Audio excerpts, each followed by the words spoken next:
Thank you for joining me today. It's Brian Gubernick, and welcome to the No Days Off podcast, where we believe that every single day brings a new opportunity to get better.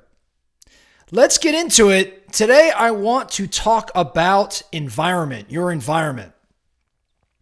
We talk about environment oftentimes. You'll say like, hey, if you want to be successful, if you want to grow, if you want to develop, if you want to reach that objective at a faster pace, you need to change your environment. And typically when we talk about environment, we almost always default to the people you hang around. And that absolutely is a component of environment, but it extends far beyond that. And that's what I want to talk about here a little bit today. It starts with awareness, and it starts with acceptance of a simple truth, and that's that your environment always wins. So what is environment? Let's define it. I went on Google and looked up on Merriam-Webster, the definition of environment. And the first definition listed is the circumstances, objects, or conditions by which one is surrounded. Okay, that's very clean, very clear. The circumstances, objects, or conditions by which one is surrounded. So your environment would therefore include your friends, your colleagues, your location, your habits and lifestyle. These things impact you far more, for better or for worse, than you realize. You cannot make a significant, lasting change without altering some elements of your environment. I think many of our listeners can attest to this. So I think there's a handful of questions. There's a few key questions you can ask yourself to better assess if your environment is helping you grow, helping you get to where you want to go, or it's in fact holding you back. First thing I would be asking, and I don't want to go too deep on this one because this is where everybody goes, and we've even talked about it before on this podcast.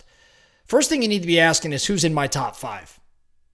Now, this top 5, when we say who is in my top 5, this is something I believe came from Jim Rohn, who Jim was for many of our listeners, you may not have heard of Jim Rohn, R-O-H-N. You should Google him. You should look him up. He was an early mentor to Tony Robbins and a number of others. And he's the one that kind of coined the term, you're the average of the 5 people you spend time with.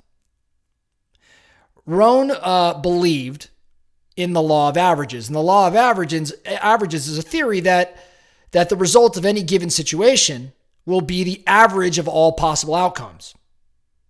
The average of all outcomes. And it suggests that the 5 people you're around the most are the ones that shape you.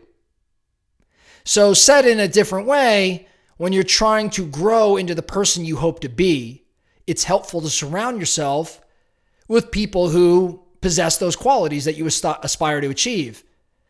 So having, encouraging people that challenge you, that push you, that you aspire to be like, having those people in your top 5 can dramatically improve your chances for success. Now, conversely, if your environment has a bunch of negative people, those negative people, if you're around them, they're going to make it harder for you to get to the change you desire.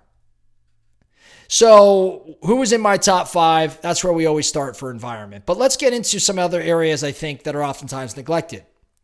Next question I'd be asking, where do I hang out and what do I do while there?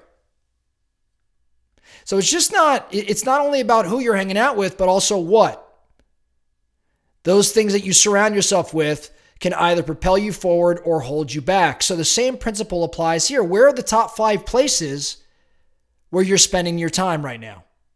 For many of us, that's in the office. If you're not in the office, maybe you're at the gym, or maybe you're out working out. Maybe you're at a restaurant, or maybe you're in your car. Maybe you're going to networking events or sporting events, or maybe you're out in the park, or maybe you're just sitting around on the internet. What are the top 5 places where you spend your time? Now, no place is inherently good or bad.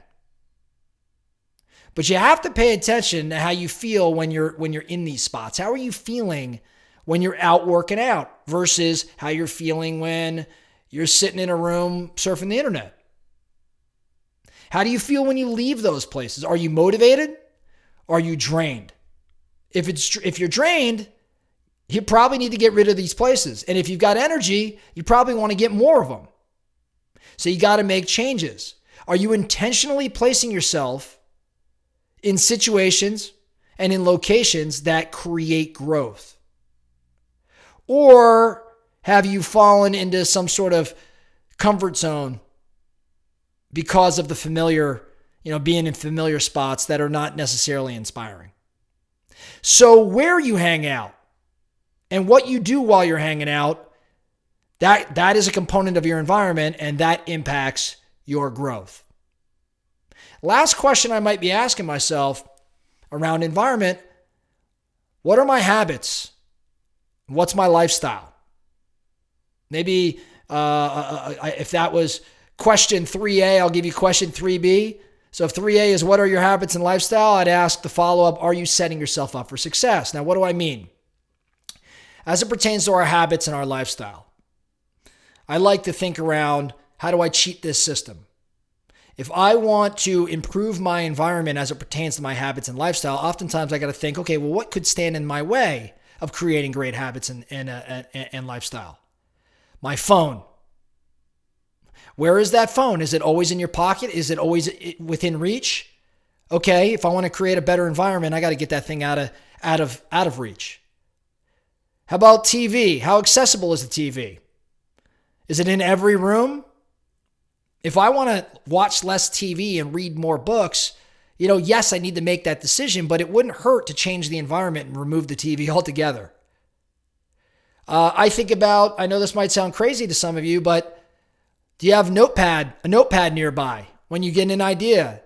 Do you have a way to jot down what's on your mind? Do you journal? Are these things easily accessible? I think about how I want to be reading the newspaper, the Wall Street Journal specifically. It's one reason I have it physically delivered to my house. To me, that's a changing of the environment. When this thing is laying in my driveway and I know I paid for it, prompts me to pick it up and read it. How about food? You want to be healthier. What kind of food do you have in the fridge and in the pantry?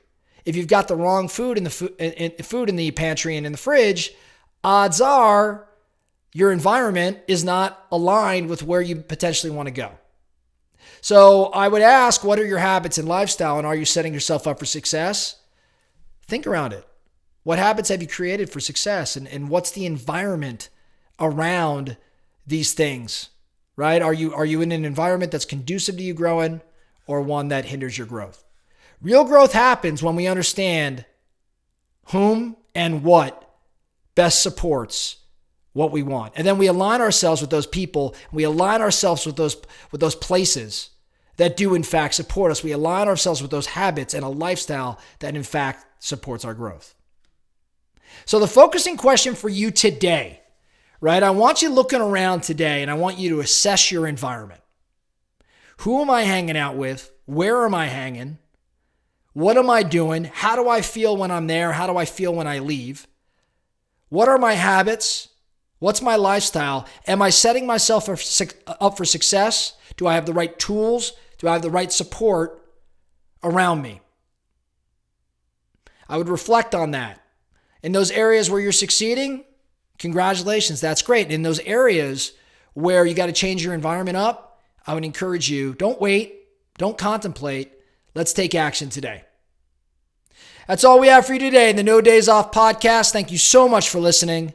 And remember, every single day brings a new opportunity to get better. So let's get after it.